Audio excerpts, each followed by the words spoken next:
하나님의 말씀은 로마서 1장 제가 13절부터 17절까지 읽겠습니다. 로마서 1장 13절부터 17절입니다. 제가 읽습니다. 형제들아, 내가 여러 번 너희에게 가고자 한 것을 너희가 모르기를 원하지 아니하노니 이는 너희 중에서도 다른 이방인 중에서와 같이 열매를 맺게 하려 함이로되 지금까지 길이 막혔도다. 헬라인이나 야만인이나 지혜 있는 자나 어리석은 자에게 다 내가 빚진 자라. 그러므로 나는 할 수 있는 대로 로마에 있는 너희에게도 복음 전하기를 원하노라. 내가 복음을 부끄러워하지 아니하노니 이 복음은 모든 믿는 자에게 구원을 주시는 하나님의 능력이 됨이라. 먼저는 유대인에게요 그리고 헬라인에게로다. 복음에는 하나님의 의가 나타나서 믿음으로 믿음에 이르게 하느니 기록된 바 오직 의인은 믿음으로 말미암아 살리라 함과 같으니라. 아멘. 혹시 여러분들 어디 가고자 하는 마음이 있는데 간절한데 이상하게 길이 막혀서 가고자 하고 준비하고 떠나려고 하는데 그만 짐을 풀어야 되고 그만 주저앉아야 되고 할 때가 있었습니까? 인생에는 그런 일이 참 많을 겁니다. 우리가 세상을 살면서 우리가 생각한 대로 우리가 계획한 대로 우리가 하고자 하는 대로 되는 일이 그렇게 흔하지 않습니다. 참 많은 장애가 있고 많은 방해가 있습니다. 그래서 우리는 좌절이라고 하는 말을 씁니다. 좌절했다는 말은 포기하고 주저앉았다 그런 말이죠. 그렇지만 그 마음속에는 여전히 그래도 언젠가 거기 꼭 가볼 거야. 언젠가 거기를 꼭 갈 거야. 이렇게 생각하지 않겠습니까? 우리가 읽은 이 본문에 바울이 바로 그런 심정으로 일생을 살았습니다. 그가 이 세상에서 제일 가보고 싶은 곳이 어디냐고 물으면 아주 단호하게 이야기를 할 겁니다. 로마. 당대의 문화의 중심지요. 문명의 중심지요. 모든 사람들이 동경하고 사모하는 가장 종착지로 여기는 인생의 여정의 끝이 로마였기 때문입니다. 사도 바울은 예수 그리스도를 30대 초반에 만난 후에 약 30여 년 동안 복음을 전하면서 3차에 걸친 전도 여행을 했습니다. 그 3차에 걸친 전도 여행을 하면서 맨 마지막에는 언제든지 로마를 가봐야지. 그런데 길이 막히는 거예요. 1차 전도 여행 때도 그랬고 2차 전도 여행 때도 그랬고 3차 전도 여행 때도 길이 막혀서 로마를 못 갔습니다. 그리고 그때는 3차 전도 여행이 끝났을 때 바울은 이제 나의 사역은 거의 종점에 왔으며 마감에 이르렀구나 하는 것을 느꼈죠. 그렇지만 그의 마음속에는 여전히 로마에 가보고 싶은 열망이 계속해서 분출하고 있었습니다. 어떻게든지 가고 싶은 거예요. 우리가 이 본문의 말씀을 보면 13절에 바울이 뭐라고 시작을 하는 거니? 내가 여러 번 너희에게 가고자 한 것을 너희가 모르기를 원하지 아니하노니.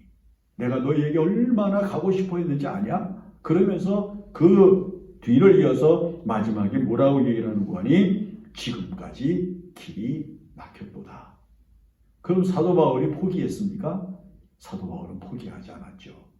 사도 바울은 이 편지를 써서 보내면서 내가 너희에게 가고자 하는 마음을 지금도 여러와 같은 심정으로 가지고 있다. 이야기를 하면서 이제 로마에 있는 사람들에게 가고자 하는 의미를 이야기를 하고자 하는 겁니다. 그리고 바울이 이제 순교 2년 전 그가 예루살렘에 올라가서 스스로 죄인의 몸이 되어 가이사에게 내가 재판을 받겠노라 선언을 하고 죄수의 몸이 돼서 로마로 가서 거기에서 2년여 동안 감옥에 있으면서도 사람들에게 복음을 전하고 만나는 사람들에게 예수 그리스도를 전하다가 단두대에서 목을 베임당하고 순교로 세상을 떠나게 되죠. 자, 사도 바울이 그렇게 로마에 가고자 했고 로마에 가서 보고자 했던 것이 뭘까요? 그가 당대 로마가 만들어 놓은 문명들을 보고자 했을까요? 아니면 로마가 만들어 놓은 문화적인 요소들을 배우고 그것들을 삶에 어떻게 하면 더 풍요로운 삶으로 가져갈 수 있을까 하는 것을 생각해내고 만들기 위해서 갔을까요? 그의 눈은 예수 외에는, 복음 외에는 눈이 먼 사람이었다. 어떤 분이 쓴 글에 그렇게 썼어요. 바울은 장님이었다.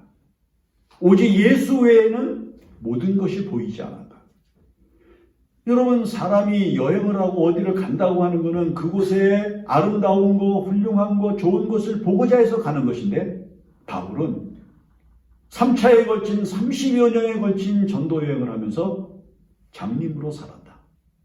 그에게는 오직 예수 그리스도만이 보이는 인생을 살았을 뿐 그에게는 경치도, 경관도, 문화도, 문명도 눈에 들어온 법이 없다. 놀라운 표현을 했어요.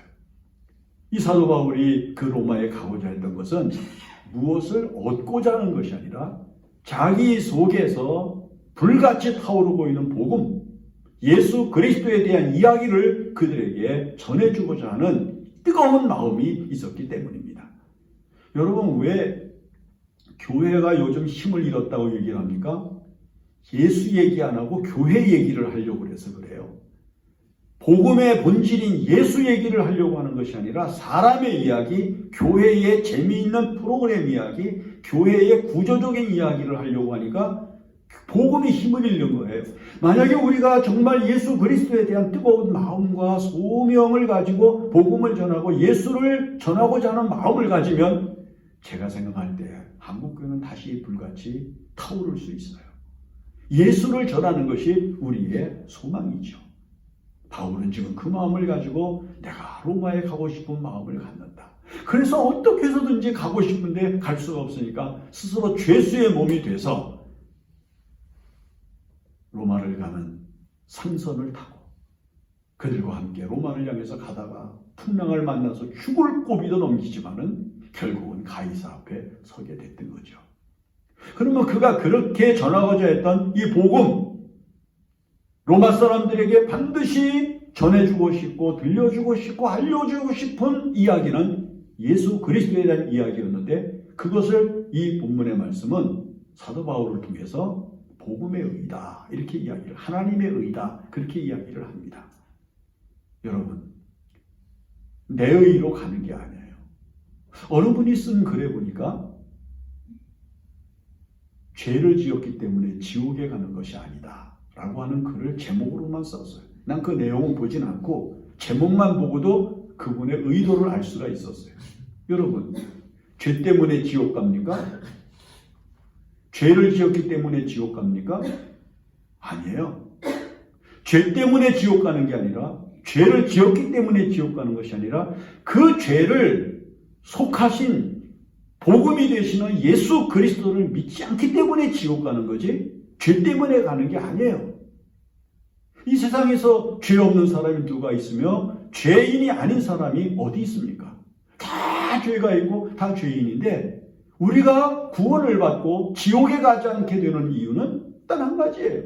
예수 그리스도를 내 죄를 속하신 구주로 믿었기 때문에 그 의가 우리를 하나님께서 예비하신 천국으로 가게 만들고 그 예수 그리스도를 죄를 속하신 분으로 믿지 않는 사람은 아무리 이 세상에서 죄를 짓지 않으려고 노력하고 애쓰고 공로를 가지고 살아도 구원받지 못하는 거잖아요.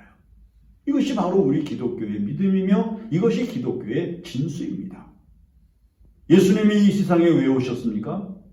죄 없어로 오신 거 아니라 죄 때문에 죽어가는 영혼을 구원해서 그들로 하나님의 백성이 되고 천국에 데려가기 위함이 그 이유인 것을 우리가 믿음을 통해서 또 성경 말씀을 통해서 익히 알게 되는 겁니다. 아마 여러분들이 죄 때문에 지옥 간다고 생각하지 마십시오.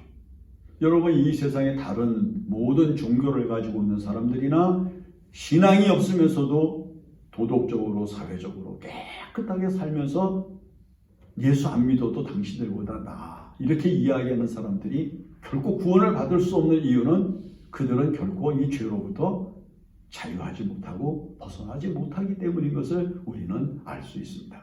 사도 바울은 이 구원을 받는 예수 그리스도를 믿는 믿음을 하나님의 의로 정하시고 이것을 믿는 사람들에게 거룩한 구원을 베푸시는 능력을 나타내신다고 말씀을 합니다. 그러면서 이 복음에는 하나님의 의가 나타나는데 그 의가 우리들에게 무엇을 요구하는가? 첫째는 그게 하나님의 은혜인 줄 알라는 거예요. 여러분들이 이 세상을 살아가는 모든 것, 살아있는 모든 것이 하나님의 은혜인 줄 알고 살아야 됩니다. 그리고 우리가 구원을 받게 되는 것은 내가 뭐 한 일이 있고 내가 죄 없이 하려고 애를 쓴 것이 있고 내가 이 세상에서 공로를 많이 만들었기 때문에 구원받는 것이 아니라 예수 그리스도를 믿는 은혜 때문에 구원을 받는 거죠. 하나님의 은혜가 아니면 우리는 결코 구원을 받지 못합니다. 여러분, 하나님의 은혜가 얼마나 놀랍습니까? 하나님의 은혜가 우리를 구원합니다. 어저께 손학교의 원로 목사님이신 곽선희 목사님이 설교하시는 가운데 그런 얘기를 하시더라고요. 당신이 인천제일교회에서 목회를 할 때 거기 예수 동생이라고 하는 소리를 듣는 장로님이 계셨대요. 얼마나 예수님처럼 살려고 노력을 하고 예수님처럼 살아가는지 별명이 예수 동생이래요. 그분이 이런 얘기를 하더래요. 그분이 피난을 올 때, 6.25 전쟁 때 피난을 오는데 몰래 이제 피난을 오다가 갑자기 총소리가 났어요. 막 따다다당 소리가 나더니 자기도 총에 맞은 그런 그 충격을 받았는데 쓰러졌다가 일어나 보니까 죽질 않아서 분명히 총이 맞은 흔적이 있는 것 같은데 죽질 않아서 놀라서 이렇게 살펴보니까 자기가 메고 있는 가방에 총이 이제 맞은 거예요. 총알이 박힌 거예요. 그래서 이 가방 때문에 내가 살았구나. 이렇게 생각을 하고 그분이 그 가방을 거의 간직하고 다녔대요. 그리고 이제 지금까지 살아오면서 집안에다가 그거를 이렇게 걸어뒀대요. 눈에 보이는데. 그러다가 좀 마음이 힘들고 그리고 생활에 고단함이 있고 괴로움이 있고 좀 힘든 일이 있으면은 그걸 본대요. 그러면 저때 내가 죽었어야 되는데 내가 저 가방 때문에 살았구나. 그 생각을 하면 자연스럽게 그 속에서 감사합니다 하는 소리가 나오고 그리고 자기도 모르게 찬송이 나오고 그리고 기도하면서 행복함을 느끼고 그렇게 살게 되더라는 거예요. 그래서 그분은 그거를 평생 집에다가 걸어놓고 그저 힘들고 어려울 때면 수시로 그것을 보면서 원망을 이기고 감사하고 그리고 행복해졌다. 그래서 예수 동생이라는 소리를 들었다는 거예요. 아마 여러분들도 지금 집에 가면은 여러분들의 주변에 내가 저것 때문에 살았지. 내가 저걸 보면 그냥 감사할 수밖에 없지. 내가 저걸 보면은 내가 그저 찬송할 수밖에 없지. 아마 그러는 게 꽤 많지 않겠습니까?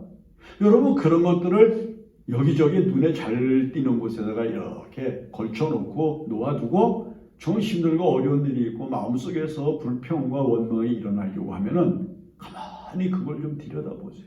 아이고, 내가 저거 없었으면, 아이고, 내가 저것 때문에, 이러면서 여러분들 마음에 감사함이 넘치고 찬송이 흘러넘치는 삶을 살지 않겠습니까? 여러분, 우리가 이 세상을 사는데 뭐가 제일 필요한가 하면은 하나님의 은혜가 필요한 거예요. 하나님의 은혜가 우리를 살게 하고 오늘 우리를 생활하게 하는 능력으로 이끄시는 것이지 이 세상의 그 어느 것도 우리에게 의미를 주지 못해요. 여러분, 무엇이 우리를 건강하게 일으켜줍니까? 무엇이 우리를 마음속에 기쁨이 생기게 합니까? 무엇이 우리를 다시 새 힘을 얻게 합니까? 무엇이 우리에게 소망을 줍니까? 하나님의 은혜입니다. 구원받은 거, 내 공로, 내가 드린 거 하나 없이 예수 그리스도께서 이루신 은혜 때문에 살았으니 여러분, 이것만큼 더 큰 은혜가 어디 있습니까? 이 은혜를 항상 감사하면서 살아가는 거죠. 그래서 구원은 공로 제로, 의 제로, 인간이 할 수 있는 모든 것이 0점입니다. 그 위에 하나님의 은혜가 100입니다. 하나님의 은혜를 감사하면서 사는 것, 하나님의 은혜뿐이라고 하는 생각을 하면서 사는 것, 여기에 우리의 믿음의 의가 갖추어집니다. 거기에 인간의 의가 0.01%라도 들어가면 가짜예요. 안 되는 거예요. 여러분 순금을 표시할 때 100이라고 씁니까? 99.999% 이렇게 하잖아요. 왜요? 암만 진짜 같아도 거기에 가짜 성분이 들어있을 수 있다는 거예요. 그러나 하나님의 의에는 완전한 100만 들어있을 뿐입니다. 하나님의 은혜를 감사하면서 살아야 되는 거죠. 그 다음에 또 한 가지는 뭐냐면 하나님의 말씀이 믿음의 의예요. 여러분 이 세상에 우리의 의를 세워줄 수 있는 것은 다른 것이 없어요. 하나님의 말씀이 오늘 우리를 의로 인도해 줍니다. 이 하나님의 말씀대로 살면 은혜가 있고, 이 하나님의 말씀대로 살면 정직이 있고, 이 하나님의 말씀대로 살면은 생명이 있고, 이 하나님의 말씀대로 살면 거룩한 구원이 있습니다. 이 하나님의 말씀대로 살면 진리에 서고, 이 하나님의 말씀대로 살면 용기에 서고, 이 하나님의 말씀대로 살면 평안함에 섭니다. 그러므로 우리가 이 하나님의 말씀을 귀하게 여기고, 이 하나님의 말씀을 소중히 여기고 기쁘게 여겨야 됩니다. 여러분 성경에 보세요. 꿀을 먹은 이야기들이 성경에 몇 군데가 있잖아요. 요나단도 흐르는 꿀을 따서 먹었고, 또 삼손도 죽은 사자의 몸에서 꿀을 따다가 그걸 부모님에게 드리고 즐거워했다 하는 이야기가 있고요. 다윗 같은 사람은 꿀을 송이꿀보다 더 달다 그렇게 이야기를 하면서 그 송이꿀보다 더 단 꿀이 바로 하나님의 말씀이라고 생각을 했습니다. 여러분은 이 세상에서 무엇 때문에 즐겁습니까? 무엇을 대할 때 가장 행복합니까? 바로 이 하나님의 말씀이잖아요. 이 예수 그리스도가 말씀이셨고, 이 말씀이 육신이 되어 이 땅에 오셨으므로 말씀으로 기록된 이 성경 말씀을 읽으면 우리는 자연스럽게 예수 그리스도를 만나고 예수 그리스도와 더불어 사는 인생의 기쁨을 누리게 되는 거예요. 얼마나 놀라운 은총입니까? 그러므로 여러분들이 이 세상을 살아가면서 하나님의 거룩한 구원의 영광을 바라보면서 살아야 됩니다. 그 말씀이신 그리스도께서 우리들에게 수고하고 무거운 짐진 자들아 다 내게로 오라, 내가 너희를 쉬게 하리라 라고 말씀을 하신 겁니다. 그래서 우리의 무거운 짐을 다 내려놓고 하나님의 은혜 가운데 사는 즐거움으로 이 세상을 넉넉히 이길 수 있게 되는 거죠. 이런 이야기가 또 있어요. 어떤 사람이 자기 인생과 주변에 있는 사람들의 인생을 이렇게 비교를 해보면 이게 불공평한 거야.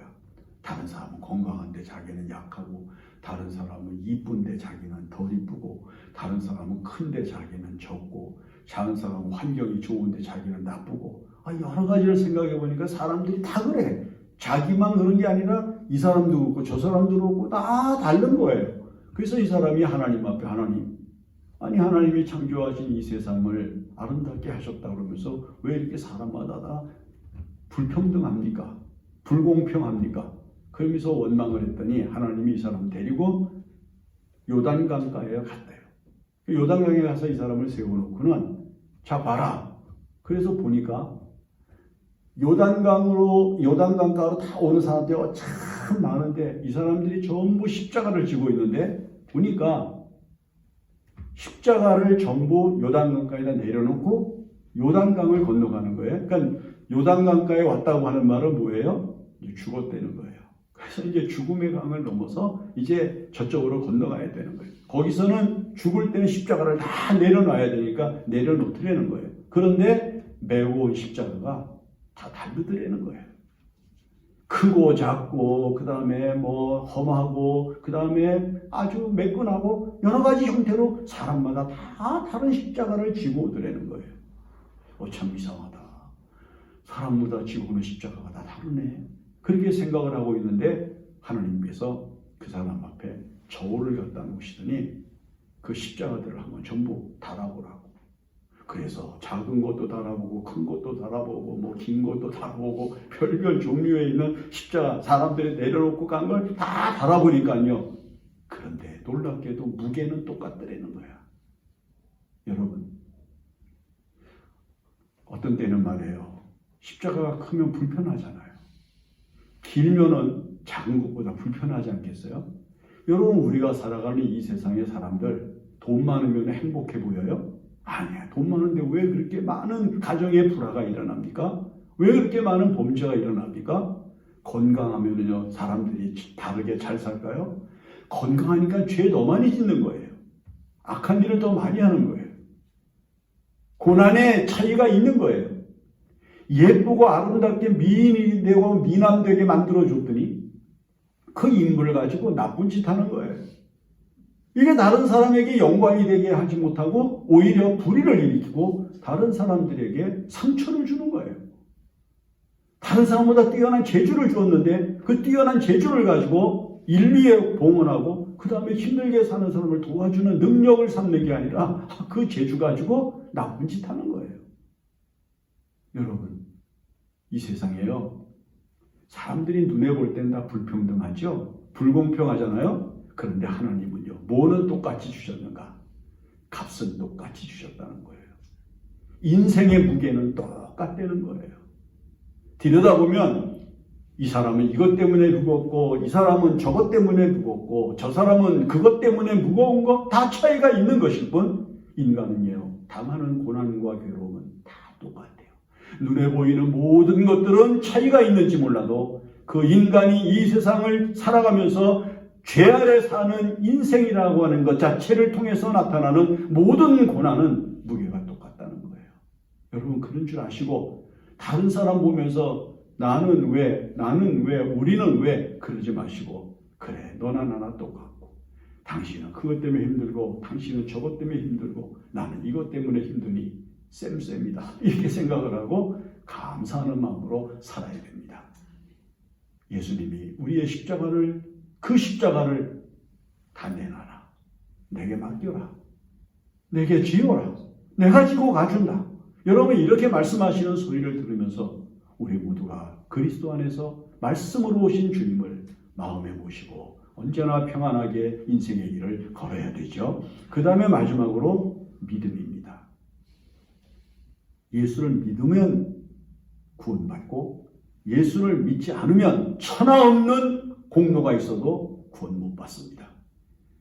여러분 가끔 여호와의 증인, 하나님의 교회, 신천지 이런 데서 전도를 하러 오면은 그 사람들하고 논쟁을 해가지고 어떻게든지 그거 이겨보려고 쓸데없는 저지.